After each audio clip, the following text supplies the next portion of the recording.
Bonjour chers élèves, avec vous l'enseignante d'Afri. On se retrouve aujourd'hui avec une nouvelle activité qui s'inscrit dans notre objet d'étude numéro 1, texte et documents d'histoire. Séquence, produire un texte pour présenter un fait d'histoire. Notre activité est bien l'activité de la compréhension de l'écrit. Les objectifs de cette activité sont les suivants. Premièrement, dégager le point de vue du narrateur. Deuxièmement, identifier la manifestation implicite du narrateur. Et troisièmement, c'est repérer la technique d'analyse d'un fait historique. Commençons notre activité par l'observation du texte. Voilà notre texte proposé. C'est un texte pris de votre manuel scolaire. Le texte s'intitule « Une guerre sans merci ». Observant le texte, nous avons un titre, nous avons un texte présenté en 2 paragraphes, avec des signes de ponctuation de points et les guillemets, nous avons des dates, et nous avons une référence où on trouve le nom de l'auteur, c'est Mahfoud Qaddesh. La conquête coloniale et la résistance dans Algérie, c'est la source. Édition Nathan Hénal, c'est la maison d'édition, ou bien les maisons d'édition, pardon. Et 1988, c'est l'année de publication. Donc, observation du texte, un titre, une guerre sans merci sous forme d'une phrase nominale. Nous avons un texte présenté en 2 paragraphes, une référence et les dates, les guillemets, les 2 points. Ça, ce sont les éléments qui constituent l'image du texte ou bien le paratexte. À partir de l'image du texte ou bien du paratexte, on peut dire que c'est un texte d'histoire. C'est un texte d'histoire, surtout à partir des informations de la référence. L'auteur est un historien et le titre de la source, la conquête coloniale et la résistance. Maintenant, passons à l'analyse du texte, mais avant de l'entamer, on doit lire le texte. Alors, je lis le texte, suivez avec moi. Une guerre sans merci. L'affaire du coup d'éventail, le Dey avait frappé de légers coups de son chasse-mouche le consul français Duval qui l'avait offensé. Raconté jadis par les manuels français, ne fut en réalité qu'un alibi pour justifier l'expédition de Sidi Farouche en 1830. Les véritables causes de la conquête furent tout autres. On peut dénombrer plusieurs. Les suites d'une affaire louche et malhonnête montée par des négociants, Bakri et Busnache, et des politiciens de Paris concernant du blé vendu à la France entre 1793 et 1798 est resté impayé. La prétention de posséder sans redevance le bastion de France et le droit de souveraineté sur une partie de la côte orientale algérienne.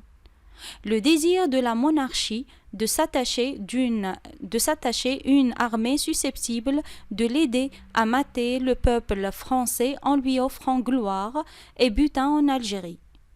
Enfin, les ambitions des théoriciens capitalistes pour qui ce sera un pays neuf sur lequel le surplus de la population et de l'activité française pourra se répandre.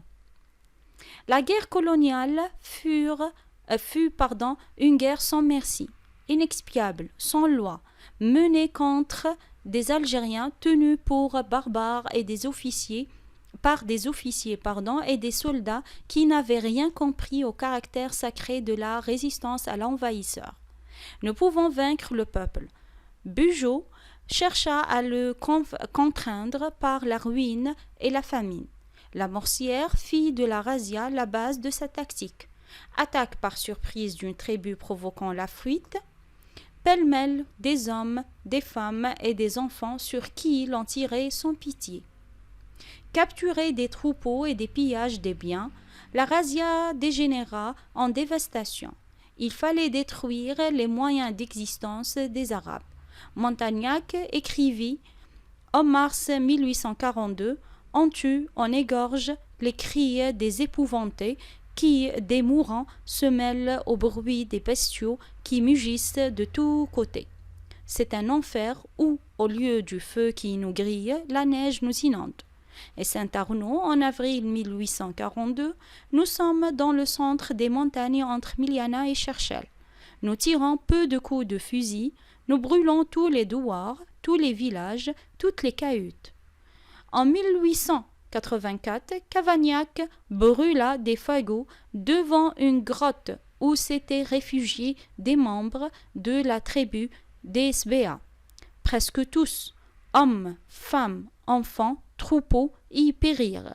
En 1845, Pélissier fit placer des fascines enflammées et entretenues devant les issues des grottes abritant les oulettes de Ria. Près de 500, peut-être 1000 cadavres furent trouvés. Au Dara, Carobert fit émurer une caverne avec des pierres. Mahfoud Qaddej, La conquête coloniale et la résistance, dans Algérie, édition Nathan Hénal, 1984. Donc ça, c'était un texte, je vous rappelle que c'est un texte pris de votre manuel scolaire. Passons maintenant à l'analyse du texte. Alors, la première question, dans ce texte, le narrateur raconte un fait historique. Lequel et quand s'est-il produit? Donc, quel est le fait historique important raconté par l'auteur? De quoi s'agit-il? Et quand, ça veut dire c'est le temps. Quand s'est-il produit ou bien la date? Bien sûr, il s'agit de l'invasion de l'Algérie par la France. Quand? En 1830. Donc l'invasion de l'Algérie par la France, c'est le fait historique. En 1830, c'est la date ou bien quand s'est-il produit ce fait historique. 2. Relève dans le texte deux expressions qui désignent ce fait. Relève dans le texte deux expressions qui désignent ce fait. Revenons à notre texte. Alors nous avons la conquête dans le premier paragraphe et nous avons la guerre coloniale dans le deuxième paragraphe. La conquête, ça veut dire c'est l'invasion et la guerre coloniale, c'est la même chose. Donc, relève du texte deux expressions qui désignent ce fait, ça veut dire par quoi nous avons, ou bien par quel terme nous avons remplacé ce fait. Ça veut dire l'invasion de l'Algérie par la France. Donc, nous l'avons remplacé ou bien nous avons relevé la conquête et la guerre coloniale.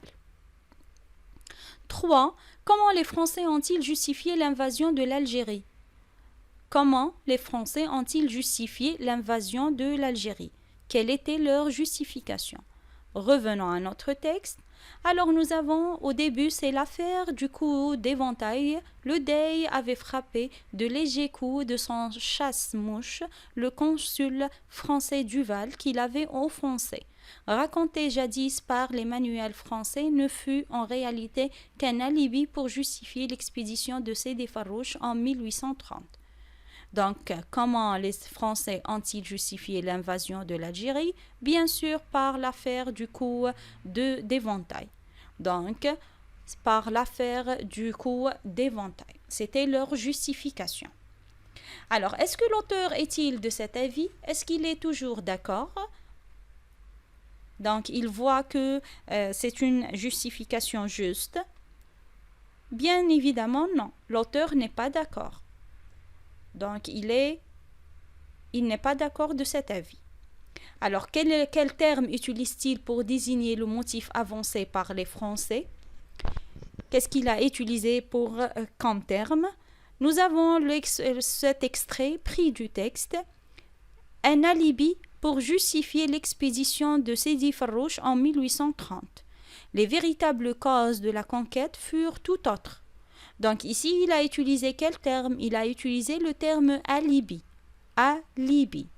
Donc si on va chercher dans le dictionnaire, ou bien si vous allez chercher dans le dictionnaire, alibi, ça veut dire circonstance permettant de se disculper, de s'excuser pour faire diversion. Son synonyme, c'est prétexte, fausse excuse.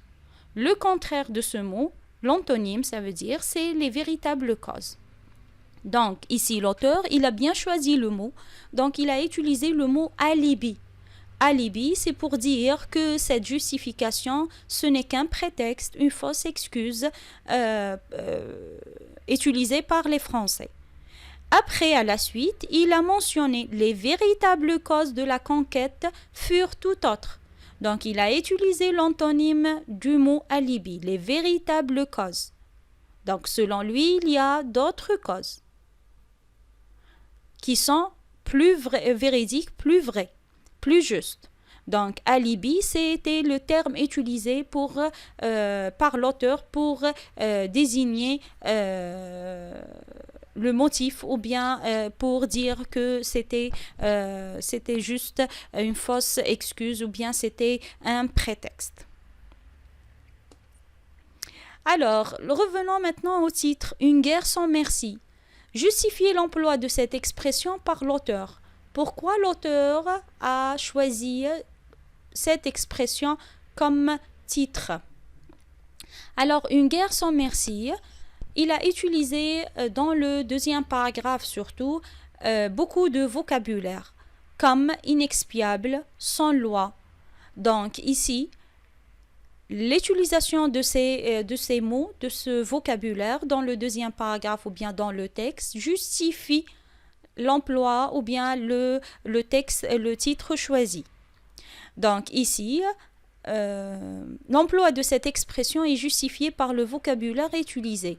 Inexpiable, sans loi, la ruine et la famine, en tirer sans pitié, les cris des épouvantés, des mourants se mêlent au bruit des bestiaux.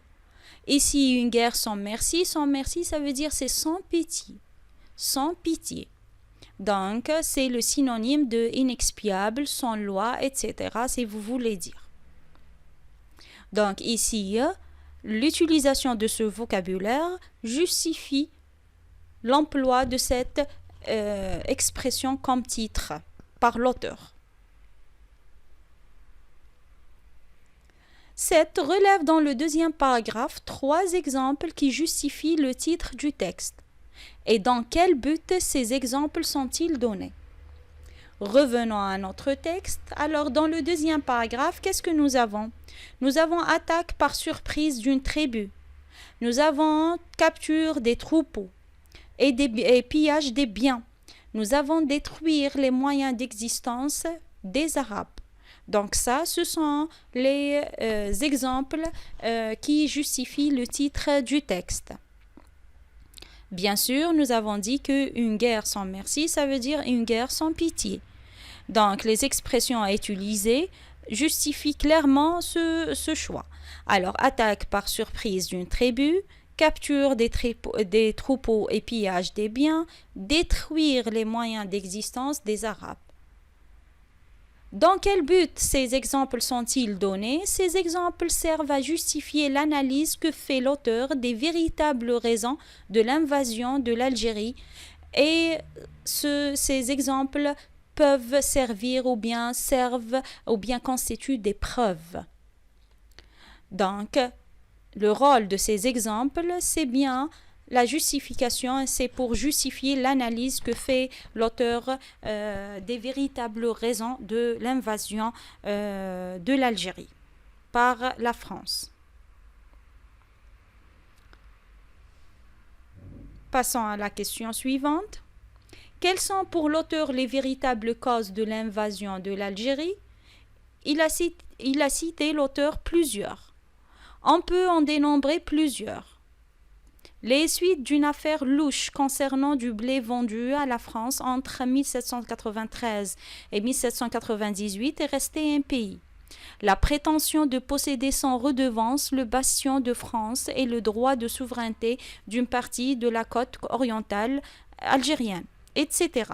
Donc ça, il y a quelques véritables causes selon l'auteur. Donc, sont citées dans le premier paragraphe. Pour raconter ce fait historique, quelle démarche a suivi l'auteur dans le premier et le deuxième paragraphe? Donc ici, l'auteur nous parle de quoi? Il nous parle de l'invasion de l'Algérie par la France. Et après, il a cité l'alibi ou bien le prétexte ou bien la raison citée dans les manuels français. Donc selon les Français. Et après, il a cité les véritables causes de cette invasion. Alors, pour raconter ce fait d'histoire ou bien ce fait historique, l'auteur a, dans le premier paragraphe, analysé. Qu'est-ce qu'il a analysé? Il a analysé les véritables causes de la conquête. en dénombre plusieurs. Donc, il a cité, il a analysé les véritables causes de la conquête. Ce n'est pas comme disent les Français, la conquête est due à l'affaire du coup de l'éventail.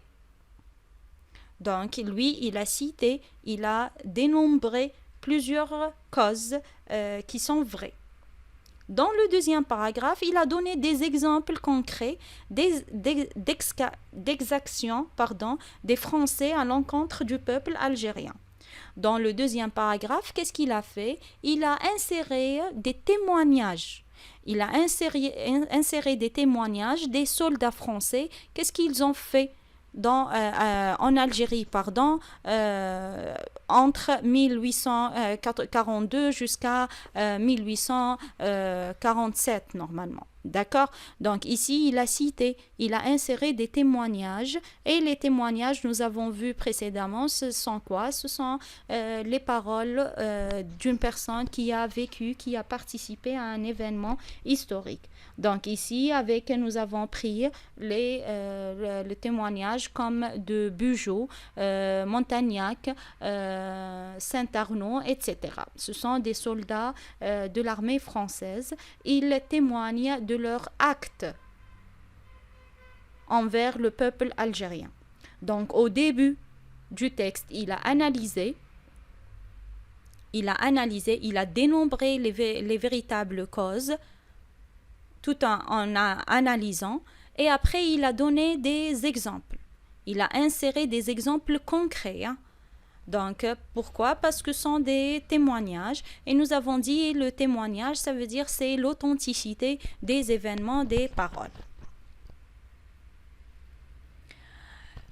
Quel effet sur le lecteur l'auteur recherche-t-il en qualifiant de véritables les causes qu'il énumère? Donc ici, l'auteur, qu'est-ce qu'il veut?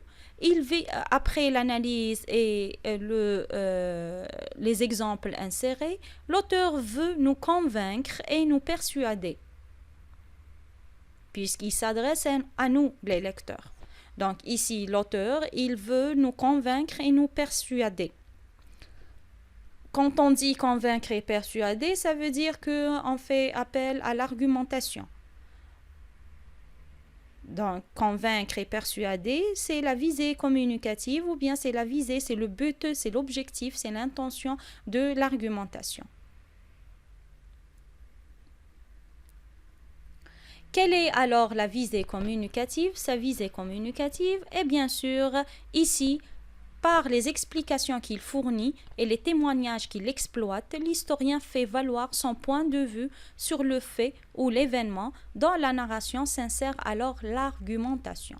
Donc il est en train de narrer, de raconter, bien sûr en insérant l'argumentation. Pourquoi? Parce qu'il est en train d'analyser, de donner son point de vue.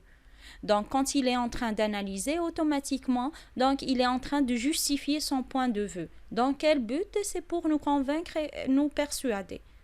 C'est pour cela, ici, l'argumentation s'insère.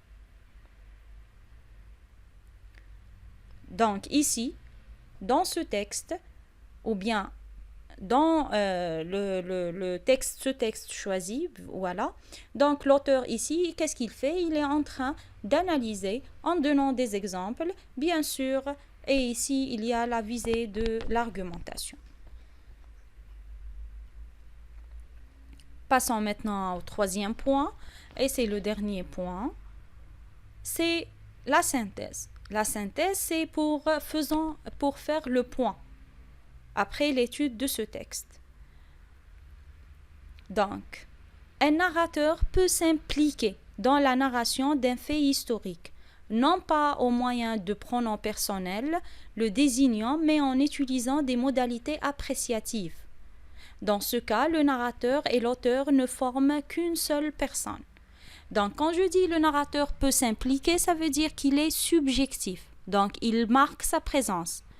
Et ici, il ne marque pas sa présence par le biais des pronoms personnels, je, nous, etc. ou bien les pronoms possessifs, mon, et ma, et notre, etc.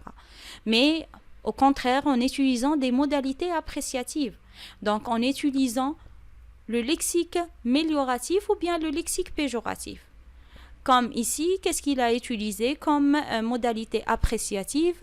C'est une guerre sans merci, inexpiable, les véritables causes. D'accord? Donc ça, ce sont les modalités appréciatives. Dans ce cas-là, ici, dans le texte pris, nous avons l'auteur, c'est lui le narrateur. Une seule personne. Donc l'auteur égale le narrateur.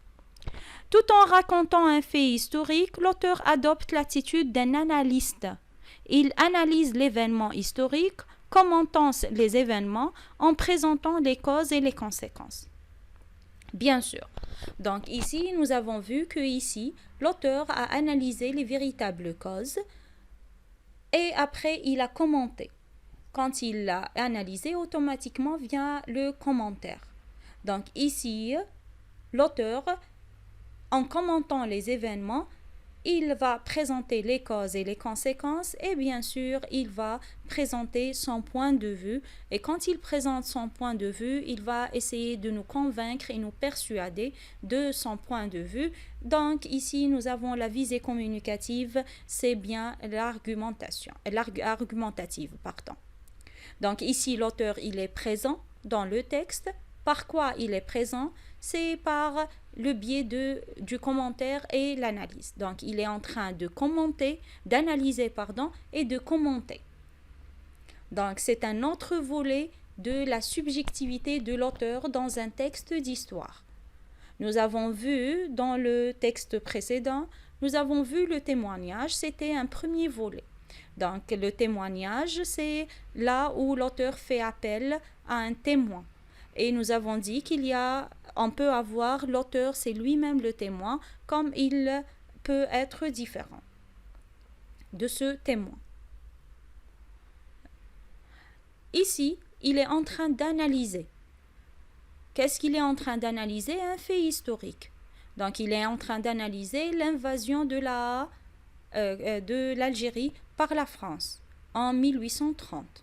Quand il a analysé l'invasion, bien sûr, il a vu qu'il y a des véritables causes, donc il a cité les véritables causes et après il a donné son point de vue, il a commenté en donnant son point de vue. Voilà pour ce cours. Donc c'est ici où nous avons vu ensemble l'analyse et le commentaire dans un texte d'histoire. L'analyse et le commentaire dans un texte d'histoire. Et nous avons dit que ici, l'auteur s'implique dans son texte, non pas par les pronoms personnels, mais en utilisant les modalités appréciatives. C'est le lexique mélioratif et le lexique péjoratif. Donc ici, on parle toujours de la subjectivité de l'auteur. Voilà, c'est tout pour cette séance. Merci pour votre suivi. On se retrouve dans la prochaine séance avec une nouvelle activité. Au revoir.